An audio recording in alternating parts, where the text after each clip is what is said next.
Hey, what's up, Angels fans? And welcome to Angels Latest, the daily show where we talk about everything happening with our Halos. The same way we do with our friends. We're a little hopeful, a little frustrated, but always locked in. I'm Anthony, and today we're diving into 4 topics every Angels fan should be thinking about. So let's jump right in with our first topic in free agency. All right, the Angels are coming off another rough year, to say the least. 72-90, not even 500 ball. And again, missing the postseason. The message coming out of the front office is loud and clear. This offseason cannot be business as usual. We have to fill real holes, not just add names. According to reports from MLB.com, the Angels' main areas of need are starting pitching. We need arms. We need at least 2 reliable arms. A closer who can lock down the 9th inning. We need more help at third base. And possibly a true center fielder.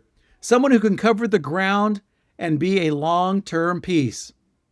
And we should remember, 10 Angels players hit free agency this winter. Yeah, including big names like Kenley Jansen, Tyler Anderson, Kyle Hendricks, Luis Rengifo, and Chris Taylor. That's a lot of departures to replace. From a fan's vantage point, here's how I'm looking at this. First, we need a legit top 3 starter. We already have Kikuchi, but this team needs someone who can lead the rotation, consistently giving 170 to 180 innings and get the ball past the bats. That means looking at premium free agents or being aggressive in the trade talks. A closer. If Jansen walks, which is pretty likely, then who's going to close the games? That's the big question. We need someone who can raise the floor of the bullpen, not just fill the role. We also need a contact hitter. This lineup hits homers, and we've seen it, but it also has one of the worst team batting averages in MLB. A player like Luis Arias is floated as a fit. He's a bat that keeps the inning alive. He gets on base and complements the power hitters. But if you build around the long ball and forget about consistent hitting, you're going to be beaten when the home runs don't come. Defense at third and center is necessary. At third base, Anthony Rendon's future is uncertain. In center, we don't have any everyday proven player. That means investing in athletic defenders and building out the run prevention side of the equation is needed for the roster. Bottom line, our free agency targets are defined by role, not just name. We need a rotation anchor, someone to close, a bat who doesn't strike out a ton, and defenders who can handle the middle of the field. And whoever comes in has to buy into this new organizational direction, which brings us to topic number 2, the new manager. Can Kurt Suzuki manage without experience? So the Angels hired Kurt Suzuki as manager for 2026. He's 42 years old, a former All-Star catcher, and a World Series winner. He finished his playing career with the Angels and then moved into a front office or advisory role with the team. Here's the timeline with Suzuki. He becomes the 6th manager in 8 seasons with the Angels. He signed a 1-year deal. That means he's got big pressure from day one, and there's little margin for error. And the case for Suzuki? As a catcher, he's already served as a field general, calling pitches, handling bullpens, reading hitters. He also has respect in the clubhouse, as former manager Phil Nevin commented that Suzuki treats everyone the right way. And Suzuki publicly even said that being a catcher prepared him for managerial elements. That's a promising narrative for a fan to latch onto. Now, here's the concerns.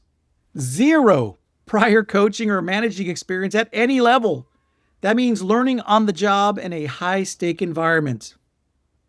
A roster that's thin in key areas, pitching, defense, and depth.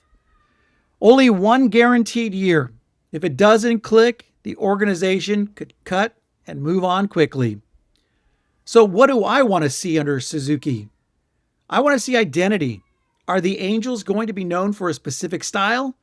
For example, are they going to be aggressive base running, strong defense, contact hitting, or a power centric lineup? We need clarity, otherwise, the team drifts. Second, pitching handling. With our rotation and bullpen vulnerabilities, how Suzuki uses his arms will be put under a microscope. Are there smarter hooks? Better use of matchups? 3. Player development and accountability. We're going to see more young players like O'Hop, Shonowell, and Christian Moore. Can Suzuki blend growth and performance without losing the clubhouse? From this fan's vantage point, I'm cautiously optimistic. The background and leadership profile give me hope, but the lack of experience and the short time means this could swing either way. A big payoff or a big risk. And speaking of young players and development, let's talk about our farm system. The farm system still needs work. Let's be blunt. The Angels farm system is one of the weaker ones in baseball. According to MLB Pipeline, they're ranked 27th out of 30 going into the 2025 season. That ranking tells you the story. Depth, talent, and velocity of development are lagging. Here are some key data points, though. Their top 100 prospects include Christian Moore, who's a second baseman, and Tyler Bremner, who's a right-handed pitcher. While the 2025 draft injected some fresh names, the system still lacks high-ceiling arms and consistent position player talent. Critics argue that the Angels have rushed guys to the big leagues or traded them away instead of building a stable pipeline. And why does this matter?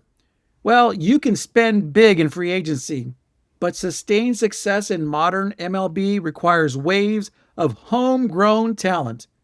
If your farm is weak, your trade currency is limited, and your ability to restock is hampered. A strong system gives you flexibility. You don't have to gamble on every offseason. As a fan, I want to see a clear blueprint for pitcher development, getting nice picks, but then follow through. Patience. Let the guys make mistakes. Play in AAA longer if needed. Avoid the knee-jerk call-ups. 3. Strategic trades. We should stop trading future for present unless the return is transformational. I feel like the Angels are working hard on this, and yes, they've improved slightly. But improved slightly isn't enough when you're starting from near the bottom. Which brings us to our final topic, the stadium. Because development happens on the field and off the field. So what's the status of Angel Stadium upgrades? Let's talk about our home of the Halos, the Big A, Angel Stadium of Anaheim. Did you know it's one of the oldest parks in Major League Baseball? Only Fenway, Wrigley, and Dodger Stadium are older. For nearly 2 decades, the Angels and the city of Anaheim have discussed and negotiated renovations, redevelopment, and even relocation concepts. But here's the thing. The deals keep collapsing. One of the major redevelopment deals even fell apart in 2022 amid an FBI corruption probe involving the former mayor of Anaheim. Here's where things stand now. The Angels extended their lease through 2032, with options that could take it to 2038. But city officials and stadium planners say there are no long-term talks underway about major upgrades or even new construction. A 2025 state auditor's review was critical of the stadium lease, citing lack of access for inspection, financial transparency, and even able to take a look at what upgrades are needed. From a fan's perspective, experience matters.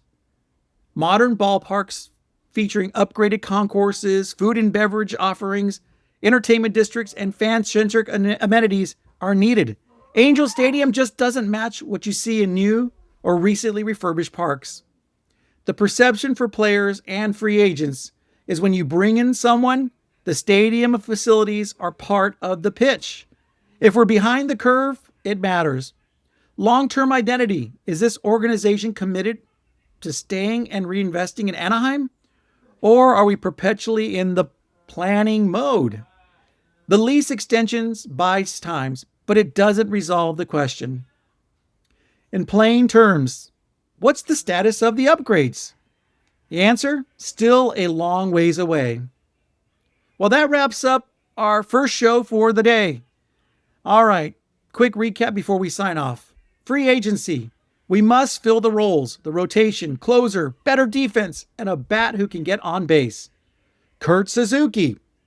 Fresh hire, big upside, big risk. Farm system. Slight gains, but still a long way from being a stretch. And Angel Stadium, one of the oldest in MLB. Lease extended, future uncertain. Now, I want to hear from you. Which of these four stories stood out the most? Who's your dream free agent target this offseason?